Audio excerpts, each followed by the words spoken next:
साथ संगत जी प्यार से कहिए धनंकार जी। प्यारी साथ संगत, आज का टॉपिक प्रभु सिमरन में ये मन डूबा।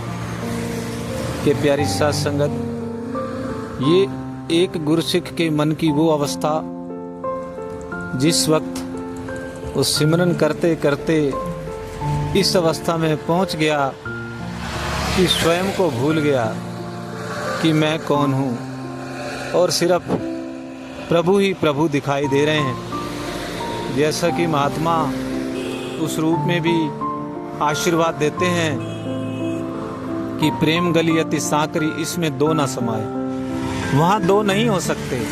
सत्संगत सिमरन करते करते ये अवस्था बन जाती है कि मैं अपने को भूल जाता हूँ, मेरा मन डूब जाता है इस तू के अंदर, ये मैं डूब जाती है।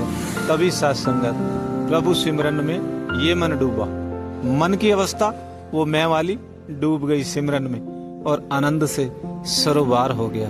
सत्संगत, आप सभी ब्रह्म ज्ञानी संत महात्मा हैं, इन अवस्थाओं के बारे में भली भांति से जानते हैं कि ये अवस्था बन सकती है प्रभु कृपा से और सत्संगत हमारे अभ्यास से, समर्पण से। प्रभु के सिमरन में ये मन ऐसा अभ्यस्त हो जाए कि सत्संगत कहीं भी जा रहे हैं, उठ रहे हैं, बैठ रहे हैं, अपने आप सिमरन हो रहा है। इसका ध्यान बना हुआ है कि मैं कहीं ऑफिस जा रहा हूं तो भी फिर रास्ते के अंदर मैं निरंकार प्रभु परमात्मा के अंदर चल रहा हूं, ये भी सिमरन है। कहीं इसकी बात हो रही है, वो भी सिमरन है।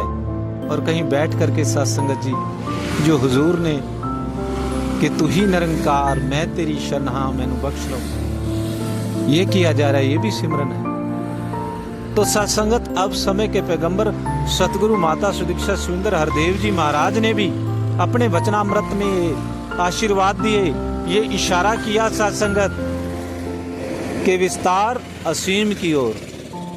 विस्तार करना है सिमरन का, सत्संग का, सेवा का, तभी इस असीम का आनंद प्राप्त किया जा सकता है। प्यारी साथ संगत, मेरे पास जो कुछ भी है, चाहे वो संसारिक रूप में प्रॉपर्टी है, स्वास्थ्य है, और भी जो बैंक बैलेंस है, जो भी है, मेरी निरंतर इच्छा रहती है कि ये नित्य निरंतर बढ़ता चला जाए, इसमें कमी ना आए, धन बढ़े और बढ़ना भी चाहिए प्यारी साथ संगत। लेकिन मैं अपना वो मूल्यांकन करूं कि सिमरन को मैं फिर क्यों कम कर देता हूं, क्यों सत्संगत वो अपने एक्सक्यूज देता हूँ कि समय ही नहीं है, या हमें तो इस बंदिश में बांधा ही नहीं गया कि कितनी देर बैठना है। इसीलिए जब ये अवस्था एक गुरसिख की बनी तो फिर गुरु भी उसको इशारा देते हुए ये जगा रहे हैं कि आप सेवा तो बराबर कर रहे हो, सत्संग भी कर रहे हो, सिमरन में कमी आ रही है। ये तीनों लोगों के मालिक ने जागरूक किया, सभी ब्रह्मज्ञानी संतों को किया है। मेरे प्यारे संतों, सिमरन जरूरी है। जिस प्रभु को दिखाया, जिसके साथ जोड़ा, उसके साथ कनेक्टिविटी जोड़ने का मात्र एक साधन सिमरन है।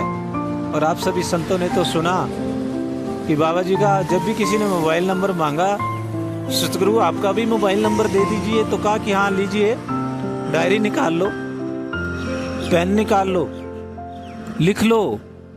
गुरसिख खुश हो गया। अच्छा, बाबा जी का नंबर? बाबा जी ने बोला लिखो। उसने तो सोचा कि बोलेंगे कि 92 या 99 कुछ ऐसा। उन्होंने कहा तू ही निरंकार, मैं तेरी शरण हाँ मैनू बख्श लो।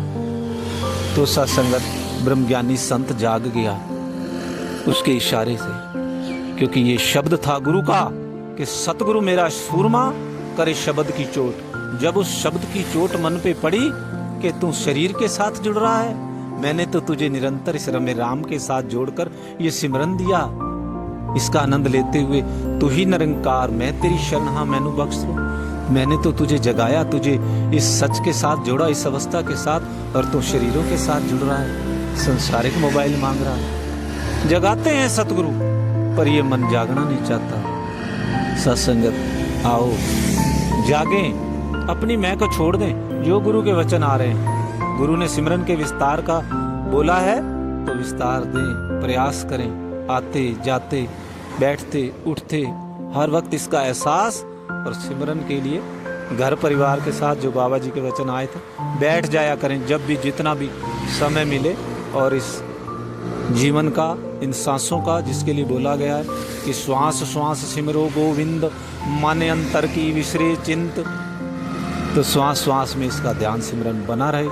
यही अरदास प्रार्थना, तभी सत्संगत ये मन डूबा रहेगा और प्रभु सिमरन में और संसारिक माया से बचते हुए, इस रमे राम का आनंद लेते हुए मुक्ति की तरफ अग्रसर होगा।